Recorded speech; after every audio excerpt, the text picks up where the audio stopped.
Good evening. ఫిబ్రవరి 28 ప్రపంచ రాజకీయాలను తలకిందులు చేసిన రోజు.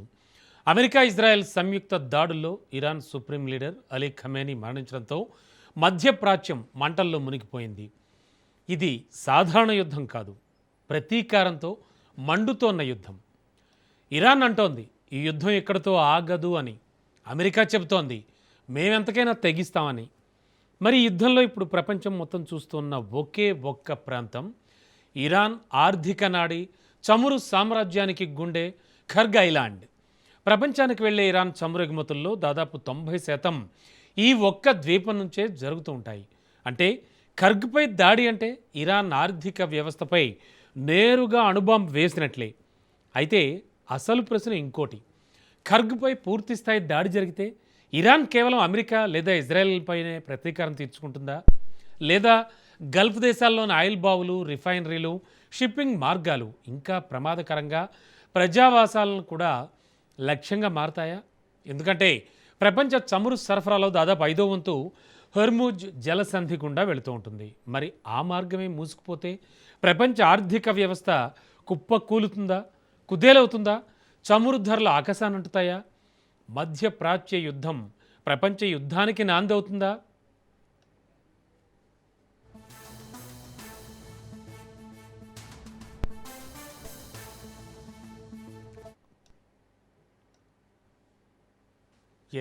హెర్మోజ్ జలసంధి గుండా వెళ్ళేటువంటి మార్గం మూసుకుపోతే ప్రపంచ ఆర్థిక వ్యవస్థ కుప్పకూలి కుదేలవుతుందా? చమురు ధరలన్నీ ఆకాశానంటుతాయా? మధ్యప్రాచ్య యుద్ధం ప్రపంచ యుద్ధానికి నాందవుతుందా? ఇదే ఈరోజు మా డిబేట్.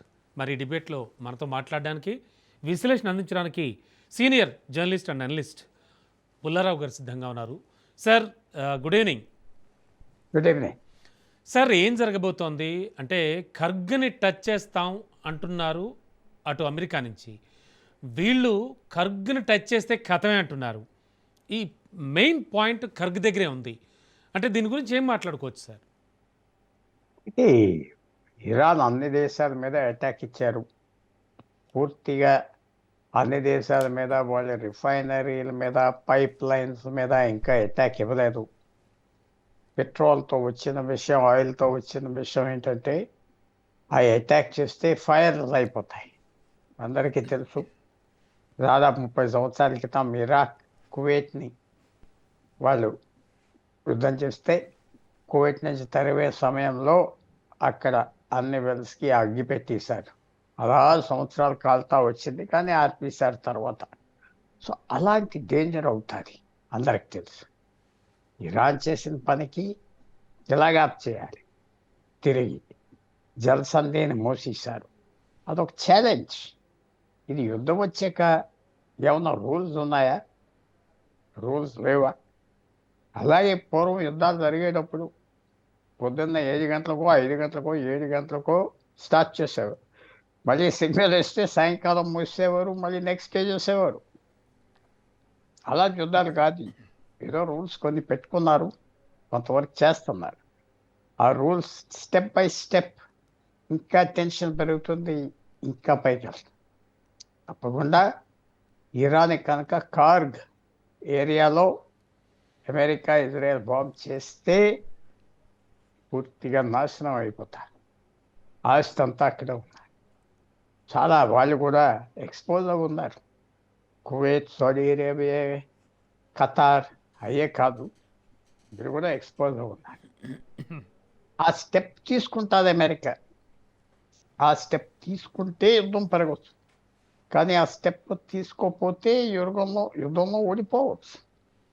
ఇది ఎలాంటి చాయిస్ అంటే అమెరికాకి ఇది చాలా కేర్ఫుల్గా చేయాలి. ఎంత చక్కటి నిర్ణయం తీసుకున్నా దీనికి పరిణామాలు తప్పవు. సో ఇది వాళ్ళు ఏ లెక్కకు వచ్చారు, చేసేద్దామని వచ్చారా? స్టెప్ బై స్టెప్ ఇవన్నీ ప్లాన్స్ ఉంటాయి. అంత పెద్ద యుద్ధంలో అంత పెద్ద దేశాలు ఈ సినారియో, ఒక సినిమా తీసినప్పుడు డైరెక్టర్కి 100 సీన్లు ఇస్తారు, 50 సీన్లు ఇస్తారు. సీన్ బై సీన్ తీస్తూ పోతారు. అవన్నీ తర్వాత ఎడిట్ చేసేవాడు అన్నీ కలుపుతాడు. డైరెక్టర్కి అది అనవసరం, ఆ సీనే తీస్తాడు, ఆ పాట, ఆ సాంగ్. అలాగా దానికి కూడా ప్లాన్ చేసే వాళ్ళు సీన్స్ ఉంటాయి. ఆ సీన్లో ఇది ఉన్నదా? ఉండే ఉంటుంది, ఉండే ఉంటుంది. ఎందుకంటే ఇది చేయకపోతే యుద్ధం గెలవరేమో, చేస్తే కూడా గెలవరేమో, చెప్పలేం పద్నా, ఉమ్. చెప్పలేం ఎలాంటి పరిణామాలు వస్తాయి. చేస్తే, చేయకపోతే మాత్రం అసలు యుద్ధం గెలిచేదే కష్టం. సార్ అంటే ఖర్గ్పై దాడి జరిగింది అనుకుంటే అది ఓవరాల్గా ఇరాన్ ఆర్థిక వ్యవస్థపై ఒక ఫైనల్ బ్లో అనుకోవచ్చు అంటారా? చాలా పెద్ద బ్లో.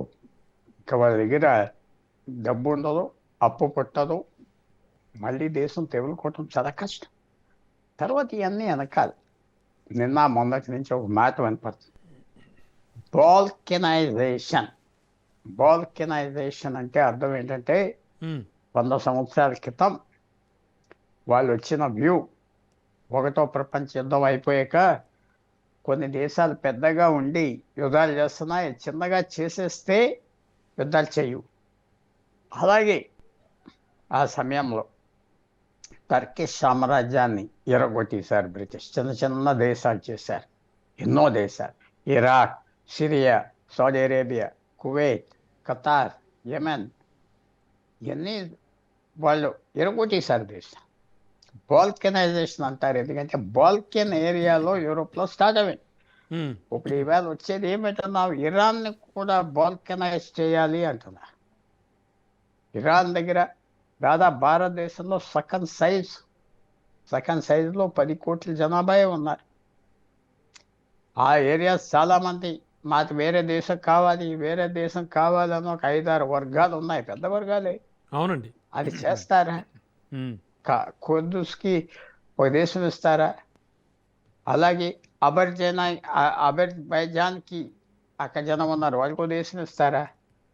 ఇలా తూర్పుని పాకిస్తాన్, ఆఫ్ఘనిస్తాన్ ఆనుకుని సిస్తాన్, బలూచిస్తాన్ ఉన్నది, అది కూడా విడదీసేస్తారా? సో 4-5 ఏరియాలుగా విడదీసేస్తే ఇంక ఇరాన్ చిన్న దేశం అయిపోతాయి. ఆ ఐడియా కూడా ఆలోచన. సో ఇరాన్ ఆగుతుందా, యుద్ధం ఆగదా? నా అభిప్రాయం ఇరాన్ యుద్ధం ఆఫ్ చేసుకోవాలి. ఉమ్. ఆఫ్ చేసుకోవాలి. Yes, of sir. చేసుకోకపోతే వాళ్ళు పక్కవాళ్ళు నాశనం చేస్తారు, వాళ్ళు నాశనం అయిపోతారు. ఆఫ్ చేసుకోవాలి. Yes, sir. యుద్ధం స్టార్ట్ చేశారు అమెరికా, ఇజ్రాయెల్, వీళ్ళ గురించే స్టార్ట్ చేశారు. ఆగే టైం వచ్చింది. Yes sir. అంటే ఖర్గ్ దెబ్బతింటే ఇరాన్ చమురు ఎగుమతులన్నీ పూర్తిగా ఆగిపోతాయని భావించవచ్చు అంటారా? పూర్తిగా ఆగిపోతాయి, మళ్ళీ రిపేర్ చేసుకోలేరు, ఫైర్ స్టార్ట్ అవుతాయి. ఆ, ఎంత ఫైర్ అవుతుందో ఎవరో చెప్పలేం. చిన్న ఫైర్ అవుతుందని చెప్పలేం, పెద్ద ఫైర్, భూకంపం లాంటి ఫైర్ అవ్వచ్చు. అంటే సార్ ప్రతీకారంగా, అంటే వాళ్ళ మీద జరిగిన దాడికి ప్రతీకారంగా ఇరాన్ గల్ఫ్ దేశాల ఆయిల్ బౌల్ కానీ రిఫైనరీలు కానీ ఒకవేళ లక్ష్యంగా చేసుకునే అవకాశం కూడా ఉందంటారా ఈ సిచ్యువేషన్లో? అంటే ఏమంటారు? ఇప్పుడు ఓవరాల్గా ఇరాన్ ప్రతీకారంగా గల్ఫ్ దేశాలలో ఉండేటువంటి ఆయిల్ బౌల్ కావచ్చు, రిఫైనరీలు కావచ్చు, వీటిని ఏమైనా లక్ష్యంగా చేసుకునే అవకాశం ఉంటుందంటారా ఖర్గ్పై దాడి జరిగితే? అదే చేస్తారు, ఉమ్. అదే చేస్తారు. ఆ రాకెట్స్ వాళ్ళ మీద, దాని మీద, సిటీస్ మీద వేసేస్తా, పట్టణాల మీద కూడా వేసేస్తా. మేము ఎలాగో నాశనం అయిపోయి అందరినీ నాశనం చేస్తామనే స్థితికి మాత్రం వస్తా. ఇప్పటి వరకు పట్టణాల మీద డైరెక్ట్గా దుబాయ్లో వేశారు, అన్నిటి మీద వేసేస్తారు. ఆ స్టెప్ తీసుకోవాలా వద్దా? ఉమ్. ఇప్పుడు కువైట్, అది సౌదీ అరేబియా వద్దంటున్నారు, కానీ వాళ్ళ మాట ఎందుకు వింటారు? అమెరికాలు విన్నట్టుగా వింటే వినొచ్చు, ఇంకా లోపల ఆలోచనలు మనకు తెలియవు కదా. అవునండి. ఏ ఆలోచనలు వెళ్తాయి, ఆ ఆలోచనలన్నీ బయటకు వస్తాయి. ఒక్కోసారి వాళ్ళ చేతిలో లేకుండానే అయిపోతాయి, ఎవరో ఒకరు స్టార్ట్ చేసేస్తారు. ఇజ్రాయెల్ స్టార్ట్ చేస్తుందా? ఇజ్రాయెల్ వెళ్ళి ముందలు కొట్టేస్తుందా అమెరికా మాట వినకుండా? అది చేయొచ్చు. యుద్ధం స్టార్ట్ అవ్వక,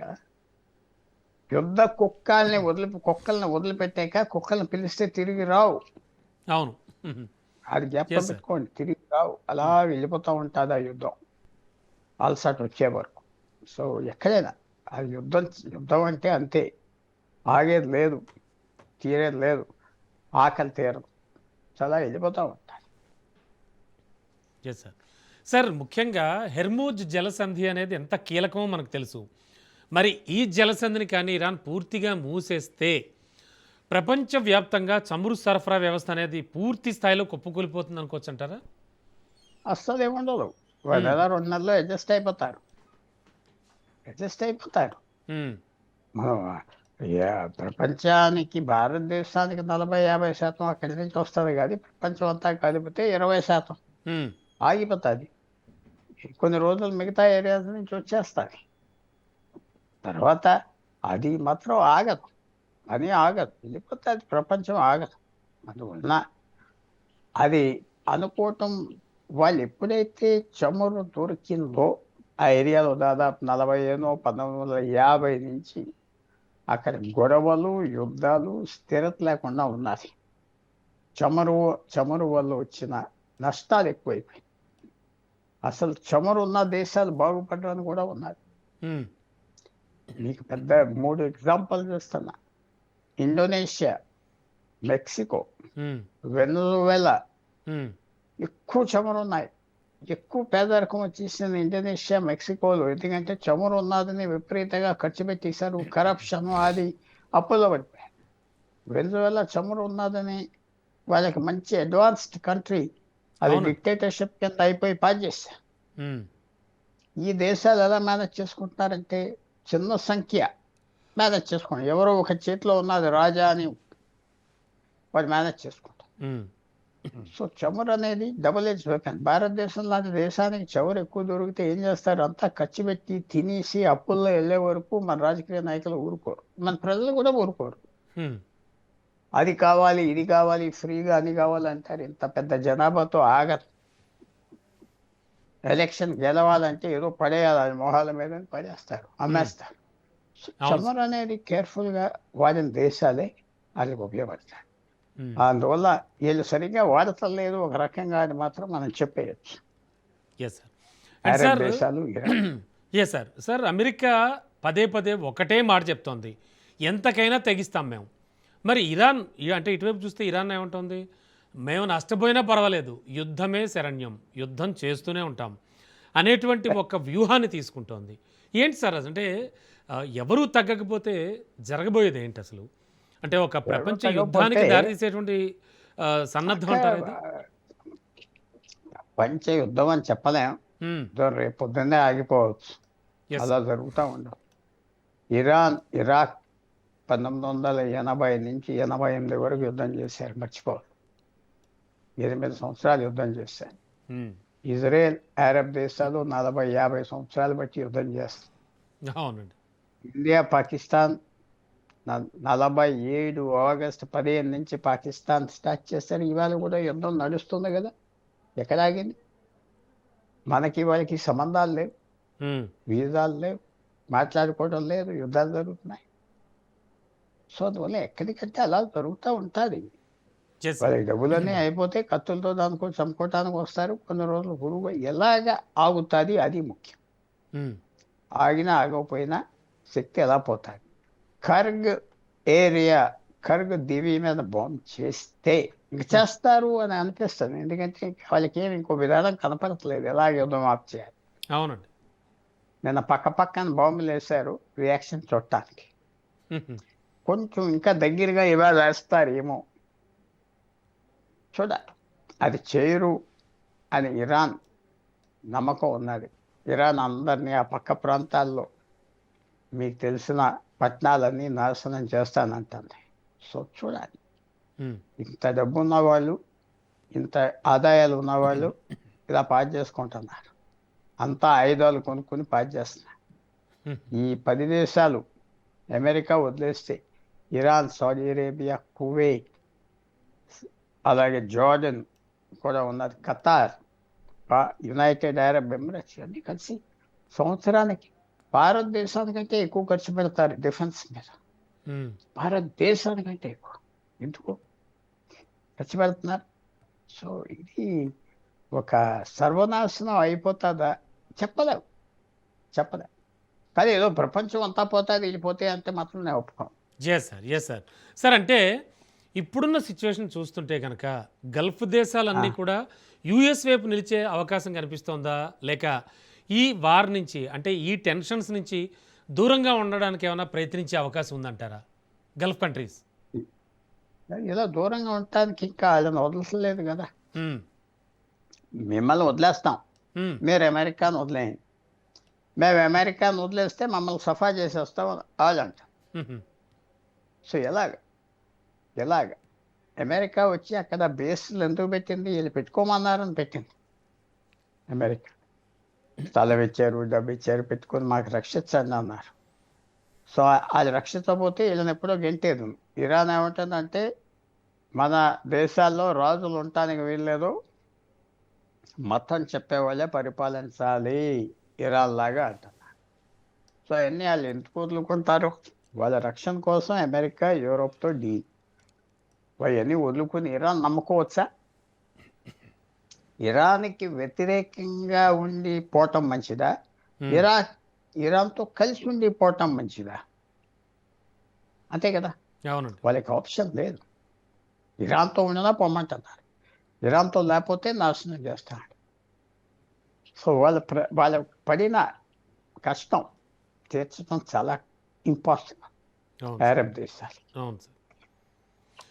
సార్ అండ్ ముఖ్యంగా ఆయిల్ కేంద్రాలే టార్గెట్గా మారితే అంటే యుఎస్ చేస్తున్న హెచ్చరికల నుంచి చూస్తే ప్రపంచ ఆర్థిక వ్యవస్థ ఎంతవరకు డ్యామేజ్ అయ్యే అవకాశం ఉంది సార్? అంటే చాలా ఎక్కువగానే దెబ్బతింటుంది అనుకోవచ్చా? కొంతవరకు హ్మ్. కొంతవరకు తింటాది, మళ్ళీ రీకూప్ అయిపోతుంది. పోతారు 7 దేశాలు అంటున్నాను కాదు నేను. హ్మ్. తిండి మిగతా ప్రాంతాల్లో పెరుగుతూ ఉంటుంది, తిండి వచ్చే ఏరియా కాదు. హ్మ్. మిగతా ప్రాంతాలు ఆయిల్ ఇస్తాయి, మిగతా ప్రాంతాల నుంచి వస్తుంది పెద్ద ఇది. వీళ్ళు నాశనం అయిపోతే అయిపోతారు, వీళ్ళు పారిపోతారు, ముందు ఈ నాయకులందరూ పారిపోతారు. ఆల్రెడీ అక్కడ ఉన్నారో లేదో మనకు తెలియదు కదా. అవునండి. అవును.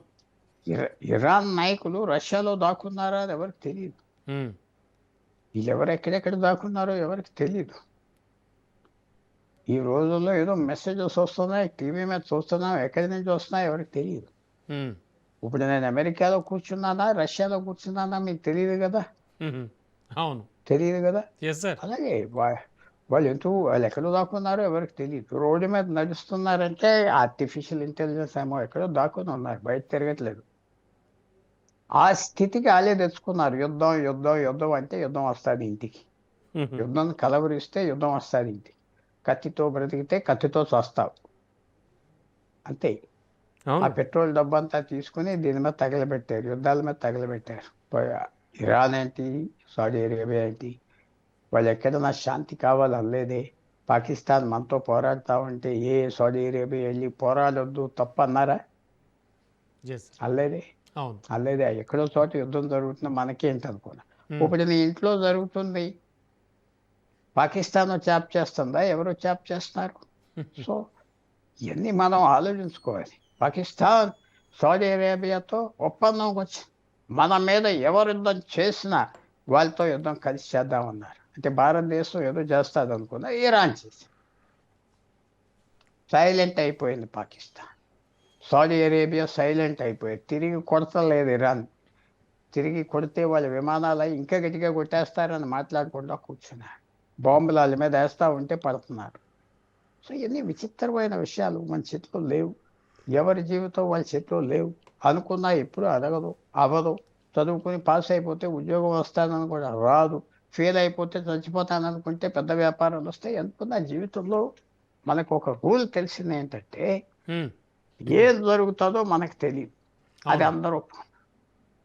సో అవును సార్. యుద్ధం ఎక్కడికి వెళ్తుందో మనకు తెలియదు. అవునండి. సార్ అంటే వెయిట్ చేసి ఓవరాల్‌గా అంటే అప్ టు డేట్‌గా ఈ ఎపిసోడ్స్ మనం రెగ్యులర్‌గా గమనిస్తుంటే, మనం చాలా సార్లు మాట్లాడుకుంటూ వస్తున్నాం, విశ్లేషించుకుంటూ వస్తున్నాం. ఈ వార్ అనేది చివరికి ఇరాన్ పాలనలో ఒక మార్పు లక్ష్యంగానే యూఎస్ భావించే వ్యూహంగా అనుకోవచ్చంటారా? అంటే అక్కడ పాలనలో అయితే మార్పు రావాలి, అదే మా టార్గెట్ అనుకుంటోందంటారా యూఎస్? అంతే. ఆ! అది అసలైంది అది మార్చలేకపోతారు. కొన్ని హ్మ్. కొట్టేస్తా ఉంటే అలా తగ్గిపోతా ఉంటారు. హ్మ్. వచ్చిన ప్రాబ్లం ఏంటంటే, సార్. 79లో ఈ ముల్లా పరిపాలన ఇరాన్లో వచ్చింది. అప్పటి నుంచి వాళ్ళు ఓపెన్గా అందరితో యుద్ధం చేస్తారు, పక్క దేశాలతో. అందరూ ముస్లిం దేశాలే. వాళ్ళతో యుద్ధం చేస్తున్నారు, ఖర్చు పెడుతున్నారు, థ్రెటన్ చేస్తున్నారు, ఒక్కరోజు నిద్ర లేకుండా చేస్తున్నారు. ఎంతో గొప్ప జనం. పర్షియన్స్ తక్కువలు కాదు, పెద్ద చరిత్ర ఉన్నది. పర్షియన్స్, ఇరాన్లో ఉన్న వాళ్ళు పర్షియన్స్. వాళ్ళకి అరబ్ జాతికి సంబంధం లేదు. అరబ్ జాతిని చాలా హీనంగా చూస్తారు, తక్కువగా చూస్తారు. వీళ్ళు మనకంటే చాలా తక్కువ. వాళ్ళతో పెళ్ళిళ్ళు చేసుకోరు, దగ్గర రానివ్వరు. అంతా వాళ్ళు సినిమాలు గినిమాలు పాటలు ఎటకారం వీళ్ళ మీద. ఉమ్, మేము సుపీరియర్ పీపుల్ అనుకుంటారు ఇరాన్. అది మనం వాళ్ళకి నేర్పలేదు కదా, వాళ్ళకి వచ్చింది. ఉమ్, ఇప్పుడు ఎలాగ ఎండ్ గేమ్, ఆఖరి ఆట, ఆఖరి చాప్టర్ ఎలాగెళ్తుంది వాళ్ళకి తెలీదు. అయతుల్లా ఖొమేని ఎలా కూర్చున్నాడు February 28 మొత్తం అందరిని చంపేశారు. ఎవరు అనుకున్నా? అవును, అవునండి. ఎవరు కానీ అనుకున్నా? మరి ఈ వార్నింగ్స్ అంటే పరస్పరంగా చేసుకునేటువంటి వార్నింగ్స్ కానీ, అంటే ఈ ప్రకటనలు కానీ, ఇవి కొంతవరకు ఎఫెక్ట్ అయితే చేస్తాయి కదా సార్. దీన్ని ఎలా చూడాలి? అంటే అటు ట్రంప్ చేయొచ్చు, ఇటు ఇరాన్ నుంచి వస్తున్నటువంటి ఆ ప్రకటనలు చూడొచ్చు. ఇవి ఇవి ఎలాంటి దారి తీసుకుంటాయంటారు? ఎలాంటి టర్న్ తీసుకుంటాయి? అవన్నీ ఇంకా రెచ్చిపోయే టర్న్ తీసుకుంటాం. ఉమ్, నేను చంపేస్తానంటే నేను చంపేస్తానంట. ఉమ్. నువ్వెంతంటే మరి నువ్వెంత. తిరిగి నిన్ను మళ్ళీ నేను ఇంకా ఎక్కువ చంపేస్తాను అనకపోతే పారిపోతున్నాడు అంటారు. అవును, సో ఈ మాటల యుద్ధం రియల్ యుద్ధం అయిపోయి, అయిపోయింది. అవునండి. రియల్ యుద్ధం అయిపోయి. సరే. ఆ యుద్ధం వల్ల చాలా మంది పోతారా, ఉమ్, అసలైన వాళ్ళు పారిపోయారా, ఉమ్, అది ఎవరు మనకు తెలియదు. అసలైన వాళ్ళు రష్యాలో ఉన్నారా? ఉమ్, ఇరాన్ నాయకులందరూ, వాళ్ళ పిల్లలందరూ పెద్ద ఏరియాస్లో ఉన్నారు, యూరోప్లో చక్కగా బ్రతుకుతున్నారు. వాళ్ళ జీవితాలు అక్కడ, డబ్బులన్నీ పట్టుకుపోయి ఇక్కడి నుంచి అందరూ మొనాకో, ఉమ్. లక్సెంబర్గ్, స్విట్జర్లాండ్ అక్కడ ఉన్నారు వాళ్ళు. అవునండి. అక్కడ ఈ మామూలు కూలీలాగా మిగతా వాళ్ళు ఇక్కడ ఉండి బాంబులు ఫేస్ చేస్తారు. ఉమ్, వాళ్ళ పిల్లలు, ఫ్యామిలీ చాలా చక్కగా దూరంగా ఉన్నారు. వాళ్ళు చచ్చిపోయినా పర్వాలేదు అంటున్నారు. సో అందువల్ల ఎక్కడ అవుతుంది అనే ప్రశ్న ఎవరు జవాబు చెప్పలేరు. అమెరికన్స్కి తెలియదు, ఇరానియన్స్కి తెలియదు. మాటలు అనగానే మాటలే నిజం అయిపోతాయి. అది గొప్ప, అది మాటల్లో ఉన్న డేంజర్. Yes sir. ఒకవేళ సార్ ఇరాన్ ప్రతీకారం అనేది గల్ఫ్ దేశాలపై పడింది అంటే కనుక మధ్యప్రాచ్యం మొత్తం ఒక రణరంగం, యుద్ధరంగంగా మారేటువంటి అవకాశం ఉందంటారా? ముఖ్యంగా ఇరాన్ పదే పదే చెప్తోంది గల్ఫ్ దేశాల్లో ఉన్న ఆయిల్ బావులు కావచ్చు, రిఫైనరీలు కావచ్చు, అండ్ మోరోవర్ షిప్పింగ్ మార్గాలు, ఇవన్నీ కూడా ఇవే కాకుండా ప్రజావాసాలపై కూడా ఏమైనా దాడి చేసే అవకాశం ఉందంటారా ఇరాన్? 100% ఎవరో వెళ్ళి బట్టలు నొక్కేస్తాడు. అది వెళ్ళి పెద్ద ఆలోచనతో జరిగే కాదు. ఆ మిలిటరీలో కొంతమంది దగ్గర ఉంటాయి బటన్స్, ఆ బాంబులు మెషినరీ నొక్కేది. అందరి దగ్గర ఉండదు కదా, కీ ఆఫీసర్స్ దగ్గర ఉంటాయి. వాళ్ళు ఏం చేసుకుంటే అది జరుగుతుంది. యుద్ధం ఆ ప్రెసిడెంట్ చేతిలో లేదు, వాళ్ళ ప్రధానమంత్రి చేతిలో లేదు. వాళ్ళ ఆర్మీ, సీక్రెట్ పోలీస్ వాళ్ళ చేతిలో ఉన్నారు. సో ఎంత మనకి ఆలోచించేది ఏంటంటే మాటల యుద్ధం నిజ యుద్ధం అయిపోతాయి. వీళ్ళిద్దరూ, అమెరికా, ఇరాన్ ఎవరైనా తగ్గుతారా అంటే కనపడట్లేదు. కానీ వెనకాల మాటలు జరుగుతూ వస్తాయి, మాటలు జరుగుతున్నాయి. ఇరాన్కి భయం ఏంటంటే ట్రంప్ చేస్తే చేసేస్తాడు, ఇజ్రాయెల్ చేయించేస్తాడు, తర్వాత ఏం పరిణామాలు వచ్చినా లెక్కలేదు. సో వాళ్ళకే భయం ఉన్నది. మధ్యవర్తులు ఎవరున్నారు దీంట్లో సీరియస్గా? రష్యా సీరియస్గా లేదు. ఊరికనే మాటలకి అయ్యో వద్దంటుంది. $30 బ్యారెల్ 100 అమ్ముకుంటుంది రోజుకి. వాళ్ళకి రోజుకి 8,000 కోట్ల ఆదాయం పెరిగింది రష్యాకి 10 రోజులు. ఇంకో 3 నెలలు కనుక ఇలా వెళ్ళిపోతే ఆ యుద్ధంలో ఖర్చు పెట్టిన యుక్రెయిన్లో అంతా వచ్చేస్తారు. చైనా ఒక్కటే ఫీల్ అవుతుంది, చైనా యాప్ చేయాలని. కానీ చైనా మాట వింటారా ఇరాన్? చైనా మాట, చైనా ఒకటే సిన్సియర్గా ఆప్ చేయాలని. అంటే రెండు కంట్రీస్ మధ్యలో మంచి దోస్తీనే ఉంది కదా సార్. ఇన్ఫాక్ట్ దోస్తీ ఎంతవరకు? దోస్తీ మిమ్మల్ని వాడుకోవటానికి నేను, నన్ను వాడుకోవటానికి మీరు, అంతే. దోస్తీ ఏమున్నది పాడు? ఫ్యామిలీలో ఒకళ్ళొకళ్ళు చంపుకుంటా ఉంటే స్నేహం, దోస్తీకి మీరు ఏంటి వాల్యూ ఇస్తున్నారు? Okay. Yes sir, yes sir. Newspapers ఇప్పి చూస్తే తెలుగు రాష్ట్రాల్లో ఆ కథలు వింటా ఉంటే అసలు ఇరాక్ వార్ కంటే ఇంకా ఎక్కువగా ఉన్నాయి కదా. ఒక్కో చోట ఎలాంటి కూనలు జరుగుతున్నాయి ఆలోచించుకుంటే అసలు నిజం అనిపిస్తుందా లేదా? సినిమాలు తీస్తే ఎవరు నమ్మరు. అవునండి. సో మీరు కన్క్లూడ్ చేయవలసింది ఏంటంటే sir truth is stranger then fiction. అంటే నిజం ఎగ్జాక్ట్లీ. పుస్తకాలు రాసిన దానికంటే ఇంకా ఎక్కువ ఆశ్చర్యం. ఇంత మూర్ఖుల, ఇంత బుర్రలేని వాళ్ళ ఈ నాయకులు అంటే ఎవరు నమ్మరు, కానీ అంతే. వాళ్ళంత మూర్ఖులు, అందరినీ పాడు చేస్తారు, వాళ్ళ డబ్బంతా పాడు చేస్తారు, అన్నీ కొనుక్కుంటున్నారు, అవసరం లేని ఆయుధాలు ఒకరిని చంపుకుంటున్నారు. అది నిజమని ఎవరు నమ్ముతారు? కానీ అదే నిజం. Yes sir. అండ్ సార్, ఒకలా చూస్తే కనుక మొత్తానికంటే ఓవరాల్గా చూస్తే కనుక ఈ వార్ అనేది కేవలం 2 దేశాల మధ్య పోరుగా చూడాలా, ఇది రాను రాను పెద్దదై ఒక ప్రపంచ యుద్ధానికి దారితీసే అవకాశం వైపు వెళుతోంది అనుకోవచ్చా? యుద్ధం అవ్వచ్చు ఒక రకంగా. అమెరికా ఇన్వాల్వ్ అయిపోయింది, రష్యా చైనా అవుతారా అంటే అవ్వరు వాళ్ళు. దీని గురించి యుద్ధం పడి వాళ్ళు ఎందుకు పాడైపోతారు? కానీ రెచ్చగొట్టింది ఎవరో రెచ్చగొట్టారు, ఇరానియన్స్. తగ్గిస్తారా? తగ్గించే పొజిషన్లో ఉన్నారా? ఇరానియన్స్ వాళ్ళ మాట వింటారా?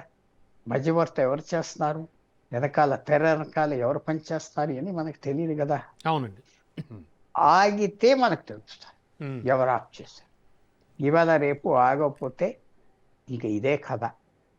ఆఖరి చాప్టర్ కాదు, ఇంకో చాప్టర్.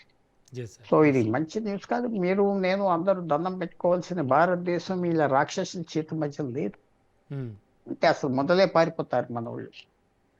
బాగా సాఫ్ట్ లివింగ్కి అలవాటు పడిపోయిన భారతదేశం. హైదరాబాద్లో యుద్ధాలు జరగలేదు కదా, లేకపోతే విజయవాడలో జరగలేదు కదా. శుభ్రంగా ఏదో తింటున్నారు, హ్యాపీగా బ్రతుకుతున్నారు, రేషన్లు అన్ని ఫ్రీగా తినేస్తున్నారు. ఏమున్నది? ఏంటి చూసే వైలెన్స్, పక్క మీద రౌడీ వరకే. ఇదంతా ఈ దేశాలన్నీ రోజు యుద్ధం చూస్తాం. సో ఇది మనం చాలా అదృష్టం భారతదేశానికి. అలాగే అదృష్టంగా ఉండాలి అని కోరుతూ, కానీ అక్కడ కూడా వాళ్ళకి ఏదో డబ్బులు ఉన్నాయి అనుకున్నాం, అదే వాళ్ళ దురదృష్టం అయిపోయింది సార్. కానీ ఓవరాల్గా చూస్తే అంటే మన వైపు నుంచి మనం మాట్లాడుకుంటే, మన గురించి మనం చర్చించుకుంటే, ఇండియాకి ఏర్పడుతున్నటువంటి నష్టం అంటే జరగబోయేటువంటిది ఏమైనా ఉందంటారా? ప్రస్తుతానికి ఆల్రెడీ చమురుకు సంబంధించి కానీ, గ్యాస్కి సంబంధించి కానీ చాలా కొన్ని లేదు. ఏం లేదంటారా? ఏమిటి నష్టం? ఏం లేదు, ఏమీ లేదు. భారతదేశానికి నష్టం ఎప్పుడంటే యుద్ధం అయితే నష్టం. మన యుద్ధం నుంచి బయట ఉన్నంత కాలం మనకి ఏం నష్టం లేదు. ఓకే. గ్యాస్ లేకపోతే పొల వాడవచ్చు, పొల లేకపోతే గడ్డి వాడవచ్చు. బ్రతుకుంటే చాలు కదా, బ్రతుకుంటే చాలు. Last but not least sir, ఒక్క విషయం మనం మాట్లాడుకుందాం. ఇంత జరుగుతుంటే యుఎన్ఓ కానీ, అంటే ప్రపంచ శాంతిని కాంక్షిస్తూ ఎప్పుడో అన్ని కంట్రీస్ కలిపి ఏర్పాటు చేసుకున్న యుఎన్ పాత్ర ఏమిటి? దాని గురించి ఏం మాట్లాడుకోవాలి అసలు? యుఎన్ని 15 సంవత్సరాల క్రితం చైనీస్ టేక్ ఓవర్ చేశారు. అన్ని యుఎన్ సంస్థల్ని టేక్ ఓవర్ చేశారు, మేనేజ్ చేశారు. ఒక్క ఏజెన్సీ కూడా యూరోప్ చేతిలో లేదు. వరల్డ్ హెల్త్ ఆర్గనైజేషన్ వాళ్ళ మనిషే, యూనిసెఫ్ వాళ్ళ మనిషే, హ్యూమన్ రైట్స్ కమిషన్ వాళ్ళ మనిషే, యుఎన్ అంతా వాళ్ళదే ఓటు వేయించుకోగలరు. ఇంట్రెస్ట్ పోయింది. చైనీస్ డామినేషన్ వల్ల ఎవరికి ఇంట్రెస్ట్ ఏమీ చేయలేని పరిస్థితి. యుఎన్ అంటే వాళ్ళు చేయరు, ఇంకోళ్ళు చేయనివ్వరు. వాళ్ళ డామినేషన్ వాళ్ళే పాస్ చేశారు United Nations. Yes sir, let it be. చూద్దాం మీరు చెప్పినట్టుగా అసలు జరగబోయేది ఏమిటి అనేది. బట్ ఇండియా వైపు నుంచి చూస్తే మాత్రం మనకి జరిగే నష్టం ఏం లేదని చెప్తున్నారు. Thank you sir, thank you so much. Thank you sir. So మొత్తానికి ఈ యుద్ధం అనేది కేవలం 2 దేశాల మధ్య పోరైతే కాదు, ఇదొక ప్రపంచ ఆర్థిక వ్యవస్థను కుదిపేటువంటి స్థాయి ఘర్షణగా మారే ప్రమాదం కూడా కనబడుతోంది. కర్గైలాండ్పై పూర్తి స్థాయిలో దాడి జరిగింది అంటే ఇరాన్ ఆర్థిక వ్యవస్థ మాత్రమే కాదు, ప్రపంచ చమురు సరఫరా వ్యవస్థ కూడా తీవ్రంగా దెబ్బతినేటువంటి అవకాశం ఉందని నిపుణులు కూడా హెచ్చరిస్తున్నారు. ఇక ఇరాన్ ఒకవేళ ప్రతీకారం గల్ఫ్ దేశాలపై పడితే మధ్యప్రాచ్యం మొత్తం యుద్ధ రంగంగా, రణరంగంగా మారే ప్రమాదం కూడా పొంచి లేకపోలేదు. అసలు ఈ యుద్ధం ఎక్కడ ఆగుతుంది? ఖర్గ్ దగ్గర లేక ప్రపంచ ఆర్థిక వ్యవస్థ గుండె దగ్గర? ఇదే ఇప్పుడు ప్రపంచాన్ని కలవరపెడుతోన్న ప్రశ్న. సో ఇది ఇప్పటివరకు ఉన్న డిబేట్.